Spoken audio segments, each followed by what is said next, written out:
Hi guys, my name is Joyce Manzano and I will be showing you on how to make an icing.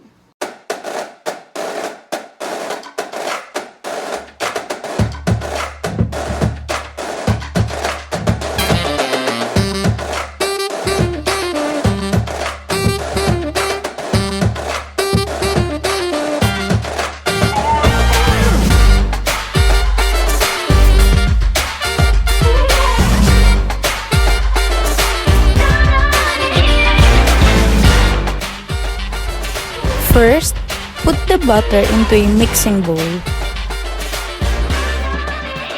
I use 200 grams of butter, or it is equivalent to 1 cup.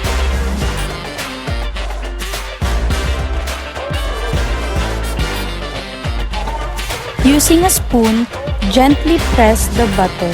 This will help you to whisk the butter easily. Whisk the butter until you achieve the perfect consistency.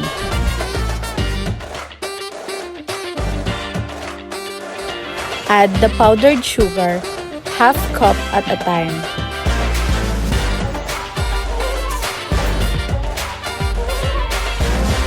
Whisk until it blends.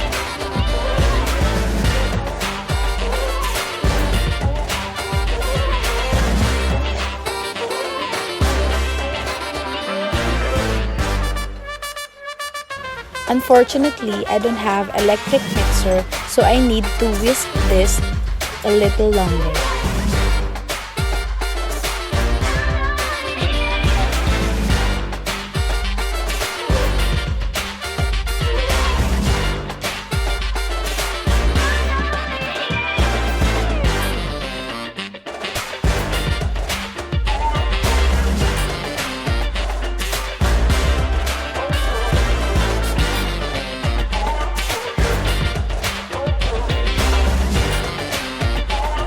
After you blend the dip, add the 2 tablespoons of vanilla.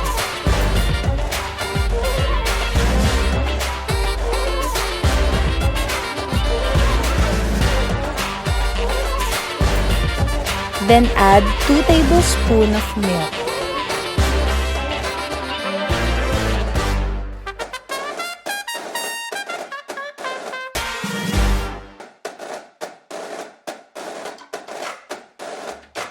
I divide the mixture into 3 and add some color. This is optional. I chose the color purple, yellow, and pink. After putting the icing into the pastry bag, get the cupcake of your choice and start decorating.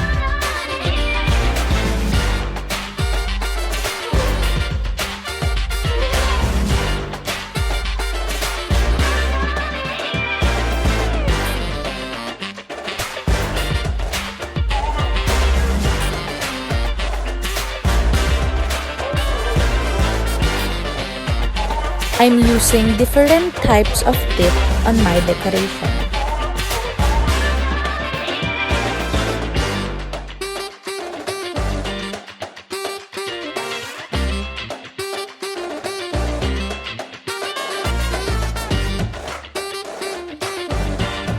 This is my final product.